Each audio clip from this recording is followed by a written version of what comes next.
हे बघा मंडळी, आपले राणीकेशरी हेअर ऑइलचे स्टिकर छापलेले आहे. तर हे बघा कसं वाटतंय तर नक्की कळवा.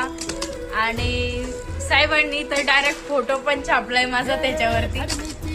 हे बघा.